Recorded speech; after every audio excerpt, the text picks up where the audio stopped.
I'm Kate from the Small Things blog. Today I'm going to show you how to do an updo using a few tricks to get your hair in the right place. So this is a great updo for people with thick hair or kind of unruly, unmanageable hair. We're going to divide it into several sections.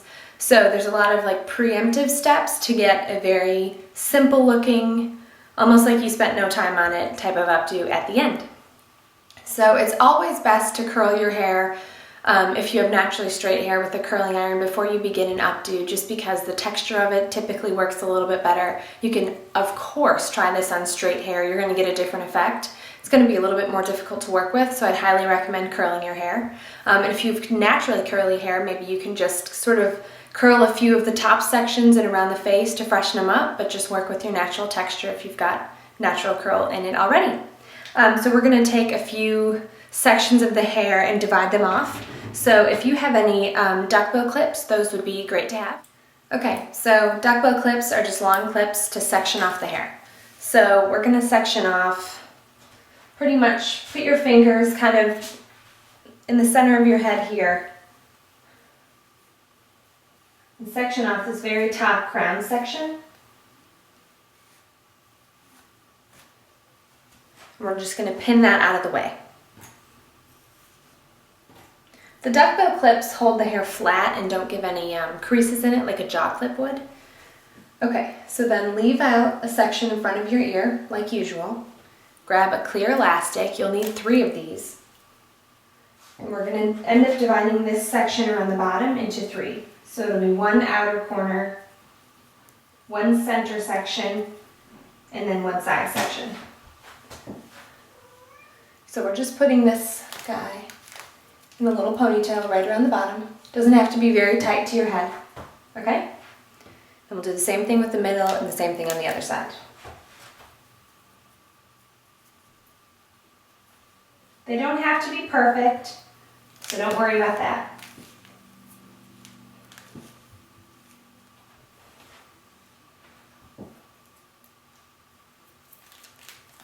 And over here, we're going to leave a little hair in front of our ear as well.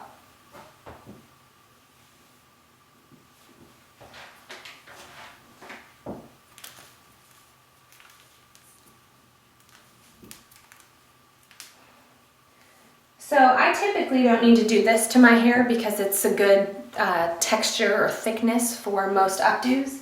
But this would be a great way with thick hair to kind of get it all in the sections you need it to be, instead of trying to really reach with bobby pins. So that's kind of the purpose behind it. So we're going to finish up this bottom section by just kind of loosely grabbing this ponytail, grabbing sections of it, putting your bobby pin in it halfway down, and just pinning it to your head. So it's going to take a few bobby pins to get each of those ponytails to hold, but we just want to grab random sections. So I'm putting my bobby pin around it and closing it, and then just kind of jamming it into the ponytail that we started with.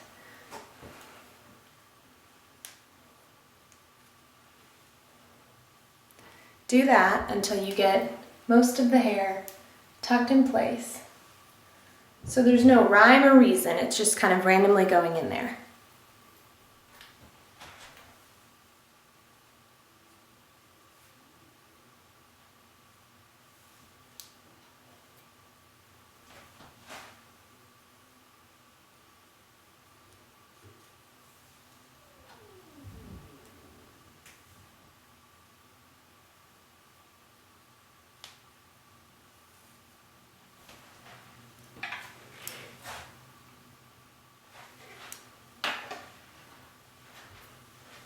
Okay, we'll move on to the far one.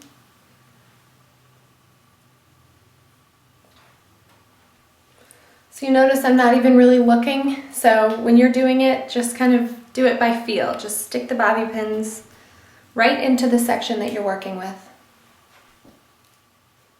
If you need a couple more per section, just do it. You really can't mess this up. Okay. So once you've got all of your sections in place, we're going to go through and fine tune, sort of pull any down that need to be pulled down and make sure you don't have any pieces falling like I do.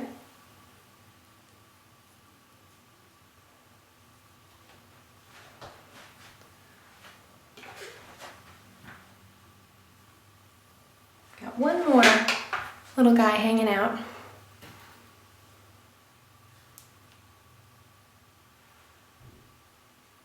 Okay, so this is where we're at. We've got the 3 ponytails pinned messily right on top of each other. So we're gonna let down this top section that we clipped up. The reason why we didn't include these in the ponytails is so you don't have these weird parts going down the center of your head. And we're just gonna kind of do the same concept. Just randomly put a pin in and sort of put it right on top of those 3 ponytails you were working with. So you can see why curling your hair to start with makes this a lot easier to do, because the ends of your hair and the middle of your hair is already bent. So really all you need to do is kind of put the pins right in where it's bent and then just stick it in place.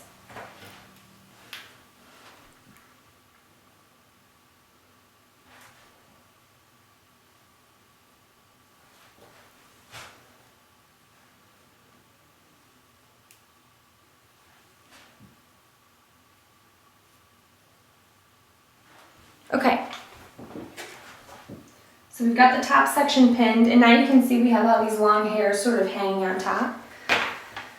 That's when we'll go in and pin those down a little bit. So grab a few sections, stick a pin in it, sort of bring it all together.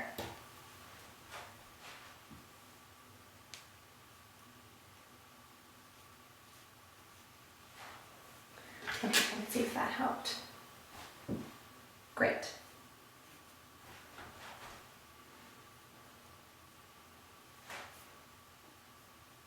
We'll do one more.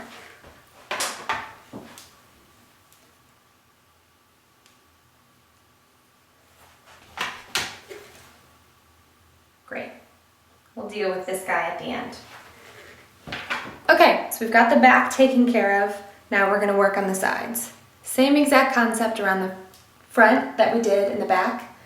So we're just going to grab it, sort of pull it back where you want it to be, stick a pin in. And you always want to put the pin where you would be holding that hair with your fingers.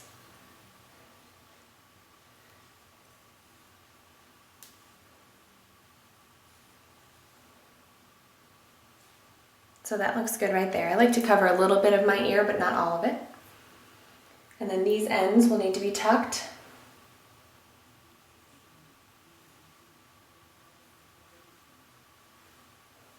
Okay, so that's where we're at on that side.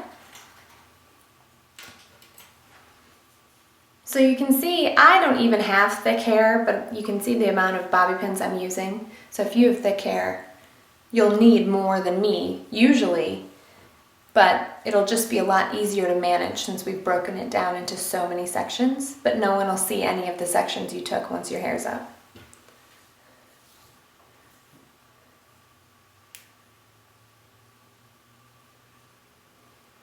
Okay, so we pin that side back.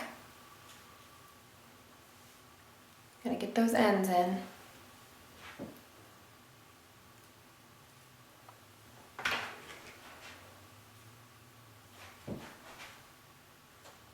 Great. So now check for balance. Looks like this side is hanging a little bit, and this side's tucked up a little bit higher. So if you like this side better, just use your fingers and pull down this side a little bit.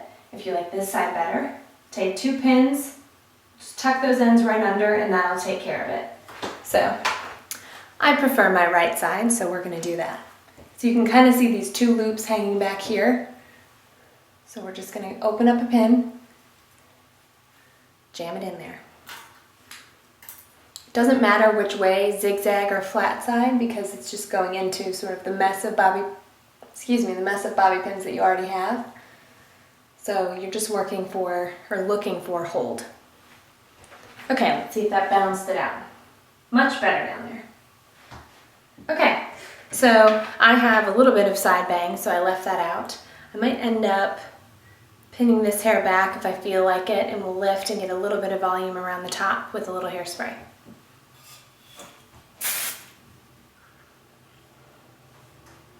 I don't know. I think we'll pin that back. But we'll leave this side down. Leaving a little bit down in front just softens the look. If you don't want to leave a whole section down like I did, a whole curl, just pin that back and just leave your bangs down a little bit. So sort of play around with that. But those are always easy to pin back when you're finished. So we'll also want to finish with a little bit of hairspray back here as well. So that holds. So do a little bit more than I did, but got the camera open so I don't want to fog up my screen too much. And that's all there is to it. So like I said, this is a great technique for those of you with thick hair or really coarse, unruly hair to break it down into steps, and then it looks like all you've done is just kind of grabbed and pinned a bunch of sections so you have a bunch of massive curls back there. But those elastics are holding everything where it needs to be. So I hope you enjoyed this hairstyle. If you want to see any more, be sure to visit my blog, thesmallthingsblog.com. You can find a whole list of hairstyle tutorials under the hair tab at the top of my page. Thanks for watching.